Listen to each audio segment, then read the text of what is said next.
This information was submitted by an anonymous online entity. The disaster in the Gulf of Mexico is beyond a false flag. It's an illusion. What I am about to reveal will more than likely go by the wayside, and the charade will continue.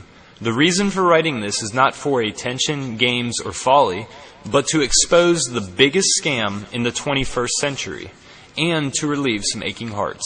There is no need for fear, as this is a staged event. I cannot reveal my sources, they do go straight to the top, but hopefully what I write will echo inside each person reading this as the truth. Much of the information I present here cannot be easily verified, fast-checked, or ever presented as anything but hearsay, as they are just the words of an anonymous online entity. The government, corporations, and the people behind them have pulled out all of the stops to ensure the truth does not come out. They are the reason why the beaches have private security contractors, ensuring no one is able to gain access to the oil on the shore. No researchers, no press. They are the reason the Gulf of Mexico is in no-fly zone. They are the reason why the Gulf states are being locked down by military. They are the reason why the wellhead you see is different in many videos that BP releases. Without this measure of control, the illusion would fail. In this post, what I can do is provide leading evidence or give clues to the truth. From there, you can use something that has gone by the wayside. Common sense. The large oil spills washing up on the shores are not from BP Deep Horizon. They are indeed from surrounding wells that are already leaking by design. These wells can be verified through a simple online search. You'll notice that much of the oil is actually in the form of tar, usually tar balls. Sizes of these have reached 2,000 plus pounds. From the start, BP, Halliburton, Goldman Sachs, Obama, and other co-conspirators knew where they were drilling. Using specific equipment such as the German ship RV Sony, they had detailed maps of the ocean bottom. The ship and a specific college study from 2005 in the Gulf of Mexico are your starting points to what's really happening in the Gulf. A link to the study synopsis is provided in the description box. What BP, Halliburton, and other co-conspirators intentionally drilled into was an asphalt volcano. Sounds scary, doesn't it? It really is not. In fact, after you read the link, you'll know that the Gulf of Mexico is literally coated in oil, tar, and methane hydrate at the bottom. The study went on to find that massive aquatic life has specifically adapted to living off the hydrocarbons. That in fact these asphalt volcanoes are a natural part of the ocean ecology, and their eruptions actually benefit the sea life over the long duration of time.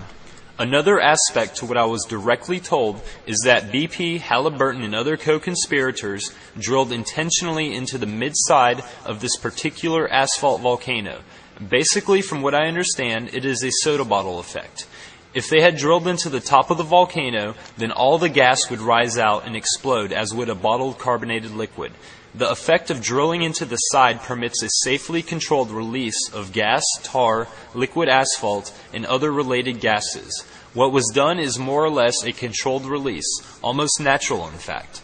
The asphalt volcano is a win-win situation for this false flag, as it presented the best illusion to all outside parties. Not only do the conspirators need to fool the general public, but also the oil industry and scientific community. The public is easy to fool, but the later two groups take a little bit more effort. This is the main reason why the Gulf is being isolated by security contractors and military. Anyone well-versed on this giant debacle in the Gulf knows that it is surrounded with stories and claims of negligence. This was the first purposeful aspect to make this story seem credible to all outside parties, as the story is more easily believed when it is chalked up to human error or incompetence. Besides using inferior, shoddy, or flat-out negligent craftsmanship, as the well was intended to fail from the onset, the conspirators knew that the pressure produced from the volcano would blow out even better equipment. This was the second mechanism used to fool other industry experts. All experts in scientific communities only know what they are told, and that is that the well tapped into the large high-pressure hydrocarbon pocket. To even a trained eye, what they are being told appears to be a massive oil gusher, when in fact it's a controlled event. Watching the videos or live feeds looks horrible and very ominous, but upon closer examination, the telltale signs of what it really is shows through. What you are actually viewing is a man-made, well-bore, large black smoker. You should take note, as the evidence is built, the live feed appears to have been tampered with. I suspect it is because of the video shown below. The man narrating the video has it correct. It is a volcano, but those aren't flames. From the links we've provided, they are a combination of gases. Specifically, sulfur and iron are what create the flame effect. Since the airing of that video, several of the live feeds have been proven to be tampered footage or fake. You need to realize that an illusion is only as good as its weakest link. All scientific evidence on paper coming from the government and the corporations is being fudged. In the case of this staged and controlled event, that weak link is the oil, or more specifically the tangible tar that can be collected. As I mentioned, much of the oil that has been seen or noticed is tar rather than heavy crude. Out at sea, closest to the Deep Horizon site, shrimpers have been hired to boom the oil and tar together and set it ablaze. There are several huge fires right now out in the Gulf. The reason for this is to hide the evidence. The distinct asphalt volcano tar is actually coated with naturally produced oil-eating microbes and other natural safeguards produced by Mother Nature. These types of organisms are not present in a regular oil well, but commonly in the asphalt volcanoes and large tar flows at the bottom of the Gulf of Mexico. To continue with why the asphalt volcano was a win-win situation for the conspirators to drill into is the heaviness of the tar. The tar will cling to lighter oil and fall to the bottom of the Gulf at some point near in the future. Also, the microbes and other organisms that naturally occur from this will multiply. They will not only eat the tar, but the other controlled release gases that are being pumped into the Gulf of Mexico. We've all seen the videos of beaches not lined so much with oil, but with tar balls of varying sizes.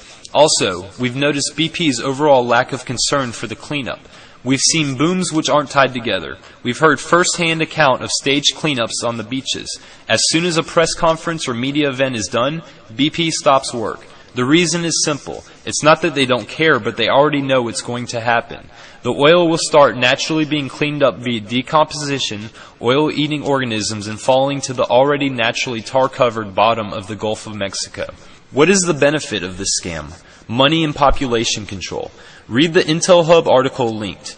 If you are still listening and even beginning to grasp the sinister nature of the fraud being perpetrated, then you realize that the Corexit 9500 and other dispersants are not needed. They are purposely being sprayed by Evergreen Air /CIA to cull the population along the Gulf Coast. Evergreen Air is a known CIA front company. The Intel Hub, along with many others, have established this fact without a reasonable doubt. The evidence was backed by witness testimony. Once this is established, one must realize just how deep the rabbit hole may go. As it turns out, the deadly chemical Corexit is linked to the Rothschilds, a known controlling party of the New World Order global crime syndicate. Also explained to me is the large amount of useless eaters, pond scum, or other undesirables living along the Gulf Coast. These would be Americans living off of the government. I will not beat around the bush here with pleasantries or politically correct statements. The coastal area from Texas to Florida has the highest or most dense population of targets of elimination by the United States government and corporations. These are populations living on welfare, in this area dominated by African Americans, an older population living on Social Security. These people are going to start dropping like flies over the next few years and greatly reduce the burden to government coffers. In this respect, this is a doomsday event, but it's not the end of the food chain. Death of the oceans, or, as some have warned, extinction-level events. It is only bad for the targeted populations. To cover the money aspects of this fraudulent event are somewhat self-evident, primarily as President Barack Hussein Obama, who's not very worried, has just pointed out they are using this false flag to move forward with the carbon tax followed by cap and trade. Another aspect of profit is the cleanup of this disaster. Those boats aren't running around for free in the Gulf. From there is the very real aspect of banks calling their notes on the remaining mortgage properties along the Gulf and peninsula of Florida. Remember Katrina? They never gave the land back, but sold it to casinos and other businesses. Almost all of the beachfront property will end up in the hands of the banks and the government. They'll play this disaster off for a few years and explain the mysterious disappearance of oil on the kindness of Mother Nature. The side effects of this scam are negligible. In the eyes of the perpetrators, they've done nature a favor. They've opened an asphalt volcano from the side and will shut it down in the next few months by equalizing the pressure. The equalization of pressure will come by the way of two relief wells, which are not wells but vents.